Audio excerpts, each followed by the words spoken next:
It's an honor to be here.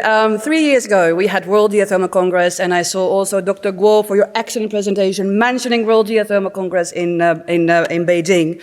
And it brings back memories, and I hope for you as well to be back in Iceland and to speak about geothermal and to witness all the amazing things we are going to achieve. Geothermal in numbers. I was asked to bring a message from COP28 because we have landed as geothermal on main stage. We were at COP28, we were in Davos for the World Economic Forum. Geothermal is messaging into the right channels. And that is super important, that we do that with the right data and with the right pieces of information. I want you, at the end of this conversation, to basically pay attention and the take-home message for the number 4, and I will explain why. But in the meantime, let me go through the story of geothermal. I am not a historian like the president. I am a simple geologist, but I do like data because it gives us the background, the foundation to which we can build the future. Because forward-looking is super important. We have to have that dot on the horizon, but we also have to know where we stand and on which we stand, and to form new land as well, which is also very courage for Iceland to take up the challenge, to form new land and to build with it. And I know that because I am from the Netherlands, where we fight and battle water every day. 38 countries is where we put the light on with geothermal. In 38 countries, we have existing power plants that deliver baseload energy to those who need it. But in 88 countries out of the 193 worldwide, we are serving heating and cooling and wellness and the food sector.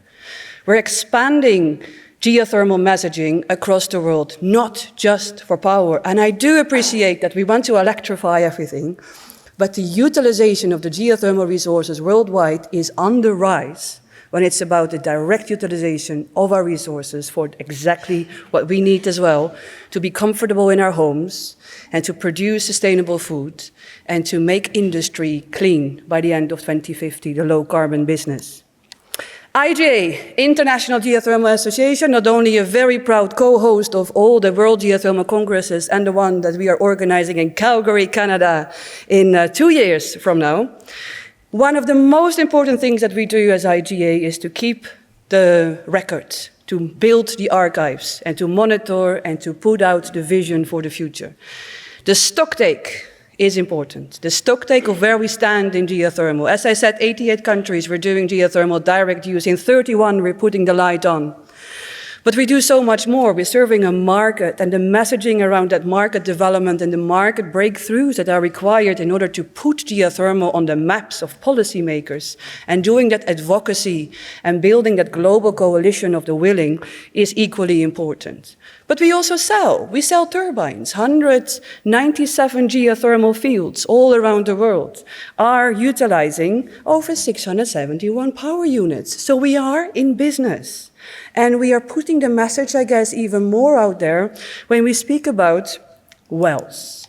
2,500 wells are drilled for the geothermal direct utilization. 3,700 are being drilled and are producing for the electrical assets. Dr. Guo already said, China, 100.2 gigawatt thermal installed. You are the absolute number one. And I give all my compliments to the excellent cooperation between Iceland and China, without whom we would not have the 100 gigawatt club for geothermal direct use. We have 1 gigawatt club, thanks to Alex, as always, with Think Geoenergy, leading the messaging around the power. The 1 gigawatt club is led by the USA with an installed capacity of 3.8 gigawatts electric. I would like to put the ambition out there for the electrical market to become a 100 gigawatt club as well.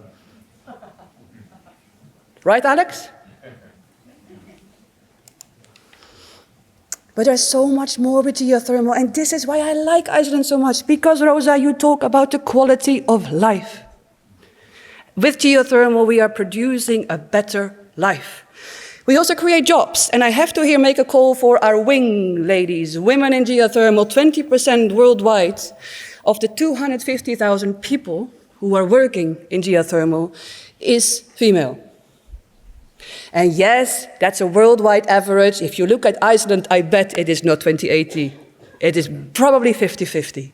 But if you do on average, and this is what we do as IGA, we look at the world statistics and we put that in aggregated way, 2080 is not a good number. This is not reaching SDG 5. And although we claim that the 17 SDGs are the ones we are serving, we have to do better, especially when it comes down to equity and equality.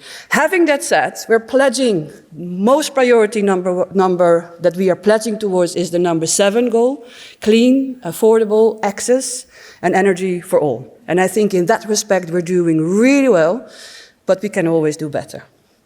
150 megatons per year annual CO2 reduction, and this is the messaging to the climate investment, because they need to understand that we are not just in business to do economically well, we're also providing that better quality of life.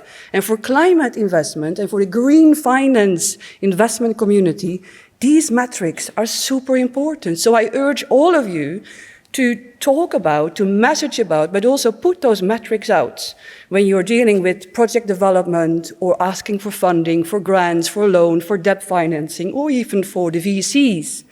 Put the baseload 24/7 return on investment also in the context of creating a better quality of life, because this is what we do.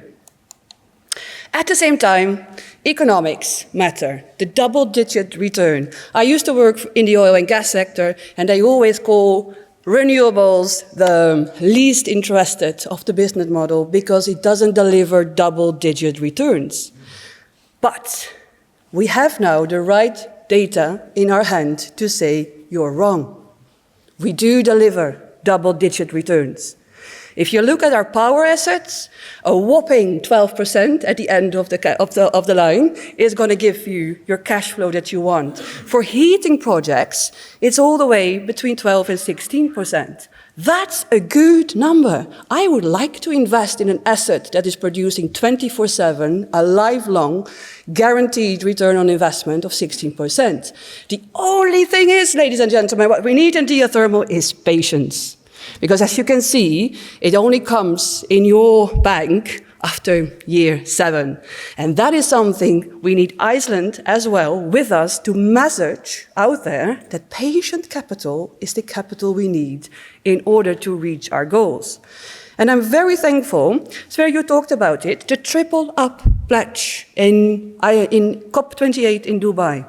We have worked very hard with our friends from the Global Renewable Alliance, the International Renewable Energy Agency, and yes, geothermal has made it in the group of very sophisticated renewable energy lobbyists, such as the wind and the hydropower and the solar community, to triple up renewables, including geothermal. I was very happy to be there and to witness it all, and then I did the math. And I thought, oh my goodness, we have 5 years to triple up and to conform with the pledge with our international community, which basically for us means we have to deliver 48 gigawatts by the end of this decade when it comes down to power, and over 340 gigawatt thermal when it comes down to the direct utilization of geothermal energy. And that's a whopping job. Because if you do the math, it means that every year we have to add, in total, energy, electricity, heating and cooling, direct utilization of 63 gigawatts. And if you then do the back of the envelope calculations, it means that we have to start drilling. 20,000 wells is sort of the minimum requirement that we need to drill. So I don't know if there are any drillers here, but you got a job to do. 20,000 wells by the end of this decade per year needs to be added to get that energy that we have confirmed and pledged towards by the end of this decade. And that brings to me the number 4. And you will ask why. Because, ladies and gentlemen, I do like to talk, and I do go to certain places all around the world to talk. And I think the messaging and the talking and everyone convening at the highest political and at the industry level is super important. But it is also time for action. It is time to get those wells drilled, to get those project commissions, to constantly prove and ensure that we are delivering upon our pledges, upon our potential, because the maturity in the conversations that I have seen over the past 7 years that I am in this role is that we have stopped talking about all the challenges and the risks, but we talk about the actual facts and the forward thinking. And with that, there is one testament that I would very kindly ask you, and Rosa, you will not like this, but I will ask Alex to come very briefly on stage to make a testament of this time for action. 3 years ago, I asked you this question as well, Alex. How do you like Iceland? Very much. So shall we do a selfie?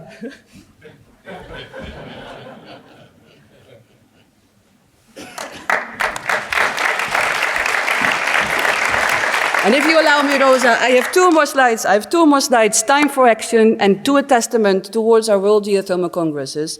We see each other again in Calgary, well, I hope before, but definitely in Calgary in 2026. It's time that we also there make a pledge. And I think the pledge should be that we are all reporting in the most transparent way, not just about the economic benefits and our levelized cost of energy, electricity or heat, but that we also talk about this better quality of life. And with that, Rosa, to your team, to the cluster, to all your partners, to the sponsors, thank you, Iceland. Thank you, Iceland.